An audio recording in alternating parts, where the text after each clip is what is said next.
Hello, everyone. I'm David McClymont. I'm the Vice Principal at the South Thames Colleges Group. My presentation is going to be looking at creating a greener London, which is a sustainable construction skills project that we've been running in partnership with the AOC. It's funded by JP Morgan, and LSEC, another college in South East London, is also a delivering partner. Okay, so just a little bit about South Thames Colleges Group before I get into the project. We're a very big provider based in South London, so General FE College with the normal enormous range of provision, looking at adults, higher education, 16 to 18, apprenticeships. Our four main college campuses are in Carshalton, Kingston, Merton and Wandsworth, and we have a smaller site at Tooting, and even smaller site at Roehampton. So we've got a lot of coverage over southwest London. The project itself, so it's to provide participating level 2 construction students with green and wider employability skills. So the scope is construction and the scope is level 2. And the range of construction courses which young people and adults would be studying at those levels and in that sector area. And the idea is to open up better employment routes for those students and to join them up with some of the key national and London priorities into well-paid work in priority sectors. So as a lot of you will know, the green sector and green skills is one of those priorities which cuts across the local skills improvement plans in the sub-regions in London, and it's an important national priority as well. So hence the focus for this project. We were plugging into national and London priorities around green, sustainability skills and making the construction sector more sustainable, more green. So as part of the project, we had a look at the existing curriculum and scoped out ways in which we could add to it and develop it. The idea was that within that, we would need to be raising students' awareness of the opportunities as well as dropping in green skills to their curriculum. We'd need to help staff to develop and keep up to date with initiatives around green skills and sustainability. And this should become part of the wider brief around workplace planning in South London and Pan London more generally. So, you know, part of the project gave us a responsibility to talk to a lot of stakeholders, a lot of local employers, local authorities which surround us and so forth, so that, you know, we were taking a holistic view which people around us, organisations around us could feed into. So the project covers a range of courses, as I mentioned earlier. So you can see I've put a hyperlink in at the top of this slide. And this, if you're interested, I know the slides will be available at a later point. If you're interested, that takes you to our Net Zero Hub on the website, which is a rebranding this year, actually, on the back of some of the work that we've done on this project. To bring together all of the courses which contribute to the London net zero target of 2030 and the wider national target. And you can see there's a range of courses which we can fold into that and which we fold into the project. So some of them are existing general construction courses where we'd be looking to add more green skills. So things like level 2 electrical installations and plumbing, which are well established, but which need more green skills integrating into the existing curriculum, especially if the awarding bodies haven't necessarily caught up with the latest initiatives. We would need to add that before the qualifications themselves formally change. And then you can see that there are other qualifications which are coming in, which are obviously in response to green issues. So the level 2 award in retrofit, you can see there, the level 3 certificate for retrofit advisors, electrical and hybrid vehicles. And then to a lesser extent, but still really important because it's part of all the retrofit projects, the Domestic Energy Assessment Certificate. Now, on top of those longer courses, although the Level 2 award in retrofit is quite short, it's only about 30 GLH, on top of those longer courses, we've got a series of short courses. And again, the project has supported the development of those over the last year or so. They would typically be 2 to 3 days, and they would be looking to upskill people who are already in the trade. So there might be a very short course on air source heat pump installation for qualified plumbers, and they would give up a little bit of their time to add that to their skill set. And there are other short courses around solar panel fitting, installation, and so forth. So you can see there's a wide range of courses which fit into the project and help give it momentum and inform the work that we do around sustainability. So the project itself, we're in the final phase of the project. As you can see, there are 3 phases altogether. The project began in April 2023, and the first 3 to 4 months was a scoping out, as you'd probably expect. So what are we currently offering? What do we feel? What do other stakeholders feel we should be adding to the curriculum to meet the objectives of the project, which, if you remember, are to open up the construction sector and career pathways around green sustainability. So we carried out that scoping exercise in those first few months. We then had quite an intensive autumn between September and December 2023, where we dropped in a lot of awareness raising sessions into the wider curriculum, at not just at level 2. We did it at level 1 and level 3 actually, but for the project, level 2 was particularly interesting. And I'll talk more about the shape and form of those awareness raising sessions a little later on. So from January 24 until this summer, you can see that we're in the 3rd phase. Now that's where we're delivering, continuing to develop, surveying students and stakeholders to see how we're getting on, and obviously we'll be checking destinations to see how successful the changes to the curriculum as a result of the project have been. So just to reiterate, we're in the final 3rd phase of the project, which is around delivering and testing out the success of that delivery, and then following up to check destinations. Okay, so key developments and learning points. I think the first thing to say is we were surprised during phase 2 of the project at the low levels of awareness for our level 2 students, particularly the younger students. So some of the key terms weren't familiar to them, things like greenhouse gases and global warming. There was a very kind of vague understanding of the detail behind these phrases. And that informed, really that meant that we ramped up the raising awareness. We hadn't prepared to put so much raising awareness into the curriculum, but we found it really useful based on that initial scoping out of awareness levels. And so during that phase 2 in the autumn of 23, we simply dropped short 20-minute sessions each week over that first 13, 14-week term.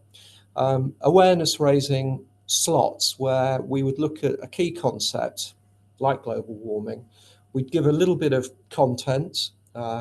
We'd normally show a 2 or 3 minute video to bring things together, keep it visual, keep it varied and interesting for the students. And then there would be an activity which would last about 10 minutes. So all in all, you were looking at 20, 25 minutes of curriculum time each week devoted to these awareness raising sessions. The students really enjoyed them.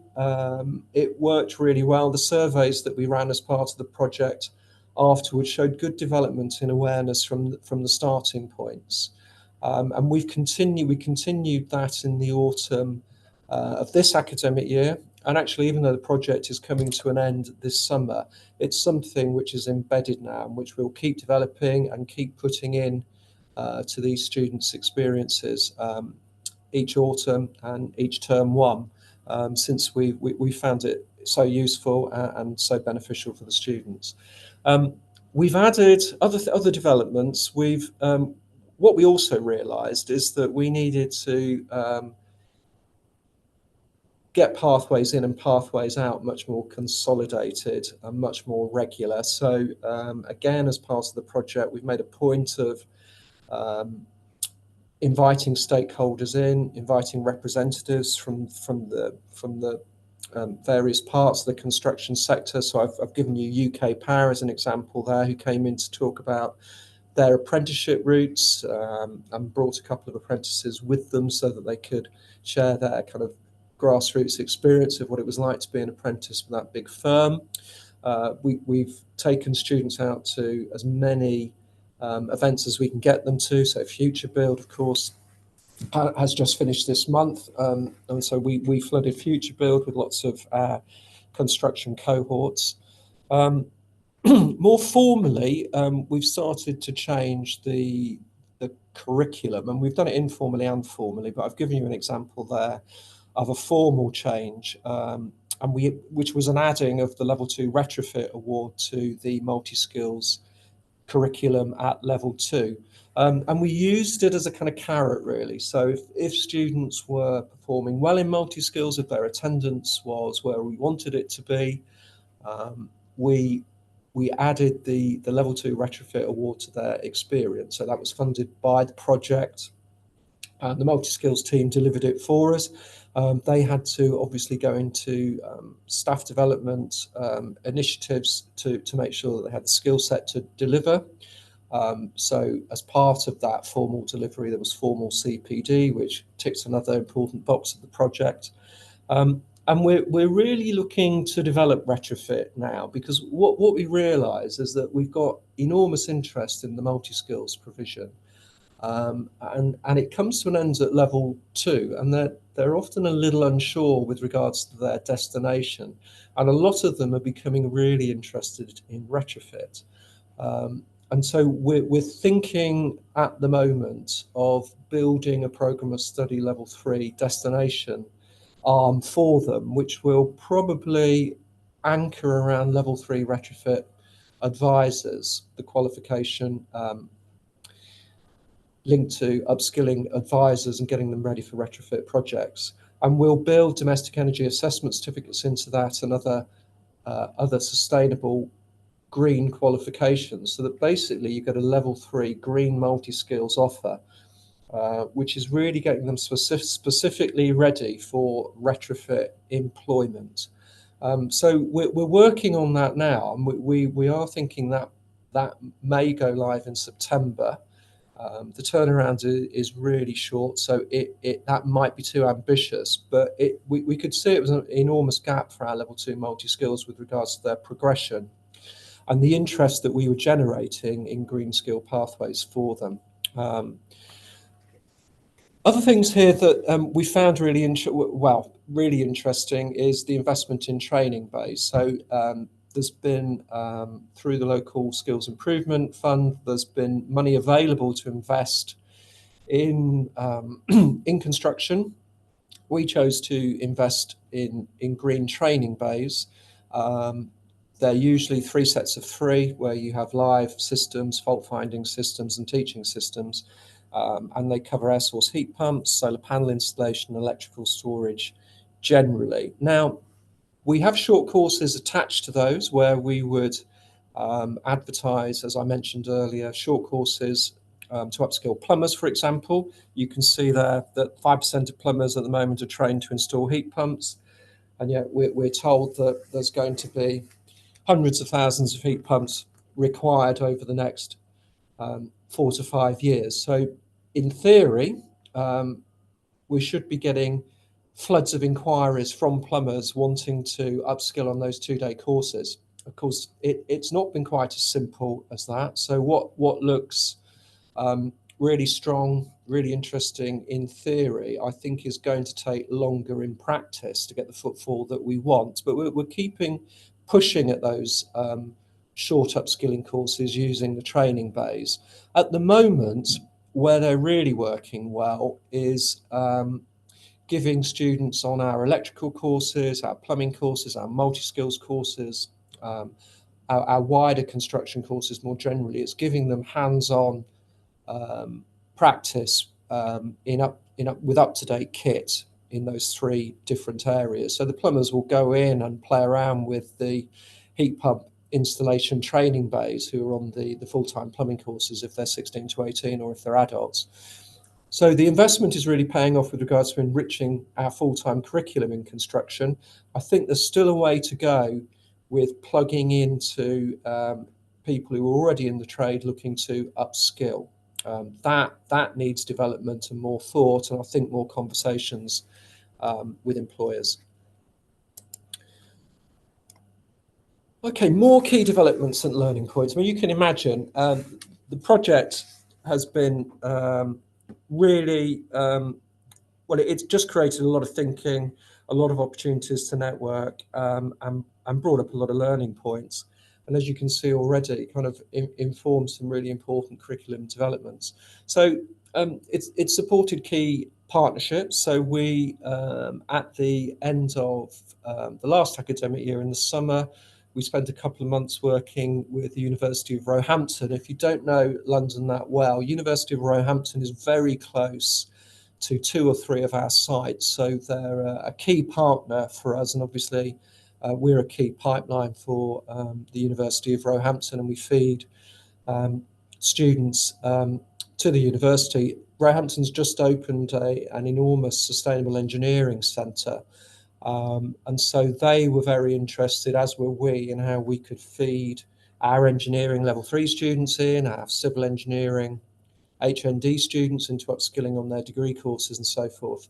And what we did in partnership was just map out our retrofit and wider sustainability provision, just to see, better understand what those pipelines might be, how the university could come in and support us, how we could schedule our students into visits to their sustainable engineering premises and new build. So it was a really good project. There is a paper linked to it. If anyone's interested, just reach out to me. I'm very happy to share it with you. It's still reasonably up to date. As I said, it's only 6 months old. And it gives you a really good overview of what's happening with regards to retrofit in South London, and then how a big FE college and a key university might come together to support that more widely, and then support each other with regards to creating a joined up approach to sustainability provision and retrofit provision.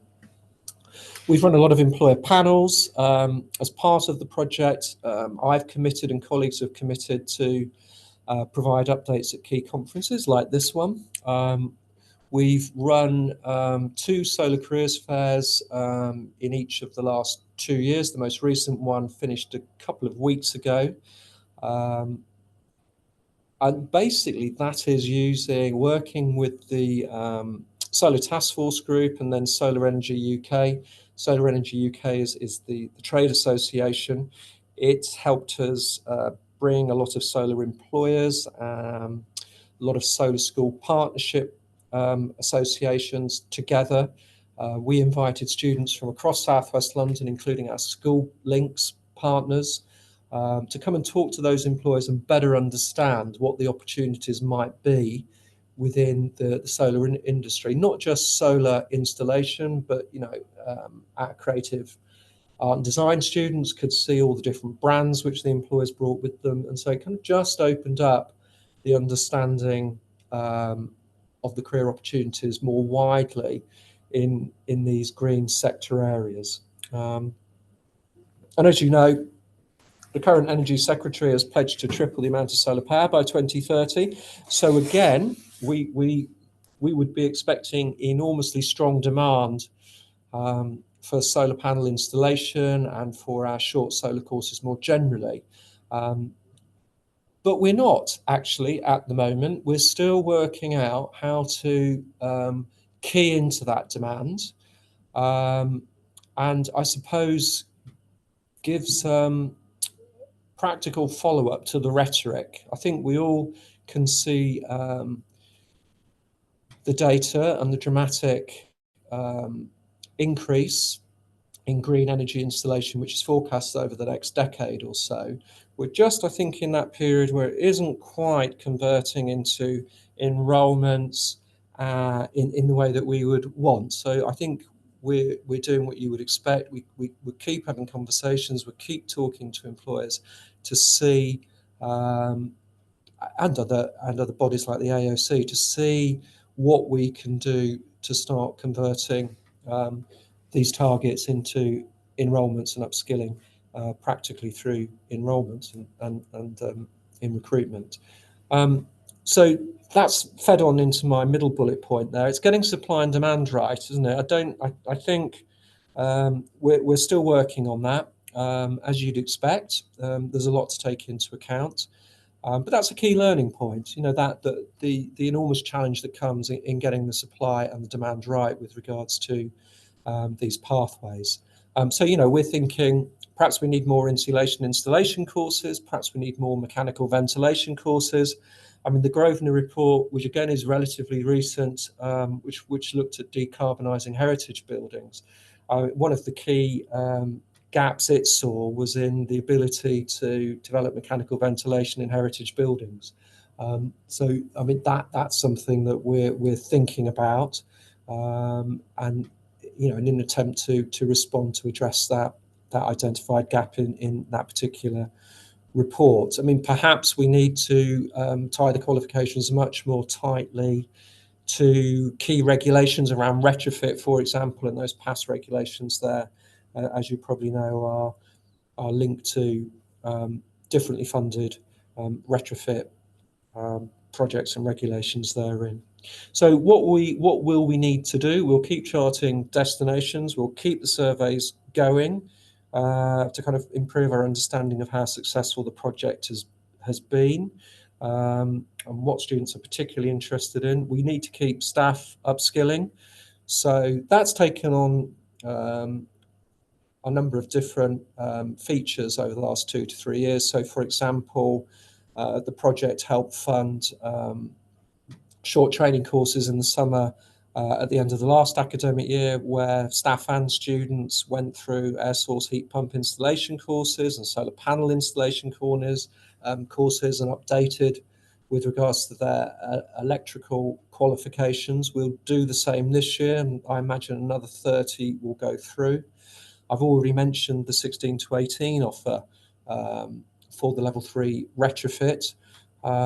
We're also in conversation with a training provider to come in and do short half-day training courses with our level 2 students, who are a particular focus of the project, to upskill them as a kind of final throw of the project, really, before we release them into the job market or into different courses, in the hope that will also shape the choices that they make and remind them of the opportunities which are out there. So I think that will be a nice conclusion to the project, and we'll see how that goes. Obviously, I'll be updating even when the project has finished for those people who are interested, see what impact the project has had.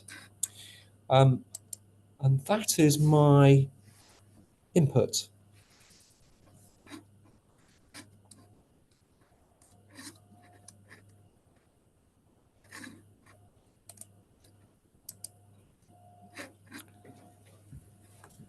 We've got some time for questions. If delegates have any questions, please pop them in the chat, or feel free to come off mute and ask David directly.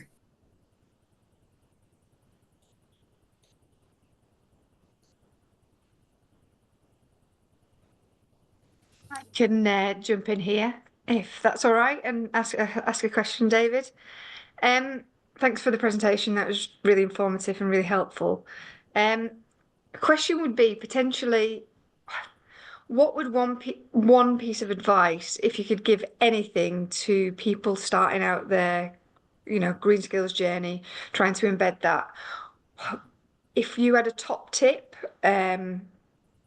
one thing would you say above all others would be and probably the same for Barrett as well. What would be your top tip? I think I would probably start with strengthening the current curriculum that you have. So, because I think then you're dealing with where we've had the most success is enriching the curriculum of the students who we've already recruited. So making it our business to add air source heat installation training into a broader plumbing course, really adding formal retrofit qualifications to multi-skills, or asking the multi-skills delivery to choose retrofit options within the wider provision. I think that's a good place to start, and you're already starting to upskill your staff as part of that to allow you to strengthen the curriculum. So I think that is it's quite a cautious start, but it really is enriching the curriculum quite quickly with students that you've already got. And I think you're then in a better position to start taking the riskier options of brand new courses, which are relying on that sustainability brand and the new types of employment which we're thinking are going to be available. I think it just gives you that stronger platform. From London South East Colleges, I think from our point of view, it would be adding green skills to our curriculum intent so that everybody's aware of what's expected from day one. And where we've been successful with our current student cohort is implementing skills projects, embedding the skills projects which actually include green skills, and our information advice guidance at the very start of the year, where students were informed of green skills and what that looked like, and the expectations of the delivery of green skills throughout the year. That's been really sort of successful with us at London South East Colleges. I think that's a really good point, Bharat. I mean, I think, and that goes back to the strengthening of the curriculum that already exists. So, for example, we do a lot of live briefs. I mean, I'm sure a lot of colleges have found getting students into traditional work experience incredibly difficult since COVID. And so one of the ways to compensate for that is to have employers involved really proactively in live briefs. And so within construction, you can make sure those briefs are sustainability facing. So they might be insulation live briefs where the employer sets students the challenge of an insulation project for a build that they've got going on. So that's another way in which employers can support you to be more sustainability facing in your curriculum. So I think that's a really good point, Bharat. Yeah.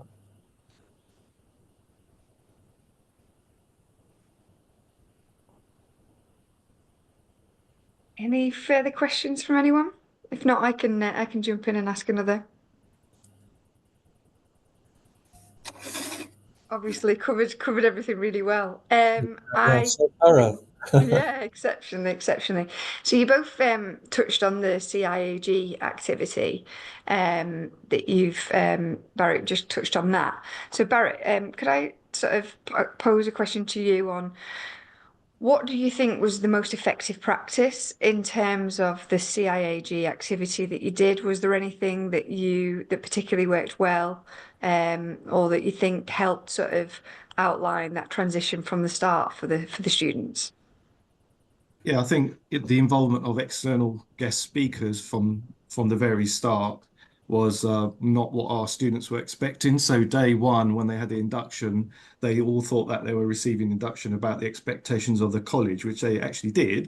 But at the same time, we invited guest speakers. I mean, Phil was there from the AOC and various other guest speakers and industry experts that also gave presentations and awareness of green skills, along with sort of testing their knowledge at the very start and at the end of the sessions to see what learning had taken place, which also gave us a good sort of indication of what the areas of improvements were and what sort of work we needed to put in place throughout the year in terms of developing those students' understanding. So I think it was about getting everybody involved in green skills and not just from a college's point of view, and having that sort of industry guest speakers all throughout the journey of the students' experience throughout the year.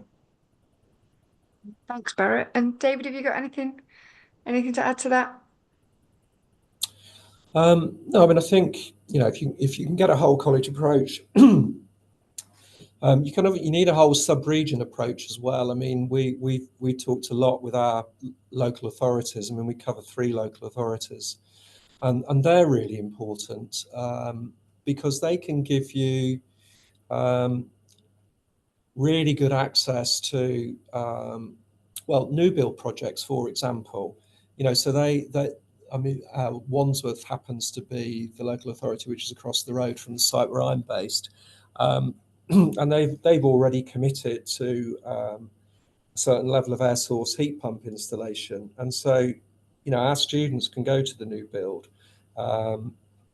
see how it looks. They can get, you know, up to date data from the build teams around what it will mean, the energy saving that it will involve, and I think that they find that that's what brings it to life, I think. But you can't do that unless you've got those partnerships and those stakeholders working with you. So you kind of need, you need the whole college to come together, the whole group, but you also need those stakeholders to support you. Thanks, David. And I know, David, in your presentation, you gave us a bit of an update about sort of how you built in the green skills into the curriculum. I'm just going to pop in the chat to everyone, Phil's put in the chat earlier just about directing you to our project website, but I'm just sort of going to direct you to, we've got a green skills resources page where there's access to skills matrices, where the college's pilots have developed these with the support of their employer partners. We've got green skill delivery resources, so there's a bespoke 10-session delivery plan into the induction of the green agenda that's come from South Thames. So you know, there's a PowerPoint on there, and sort of, as you mentioned, David, there's a PowerPoint, and then there's an activity and then answer sheets, so hopefully it can come in helpful. We've also got planning resources for staff. We've got employability skills resources and self-assessment and survey resources. So lots of tangible sort of resources there that other people could potentially pick up on. So yeah, I just wanted to pick up on that point, David, just to sort of direct people to that. So I think a big thanks to all the both colleges in terms of sort of sharing that work with us that other people can now sort of hopefully learn from and utilise.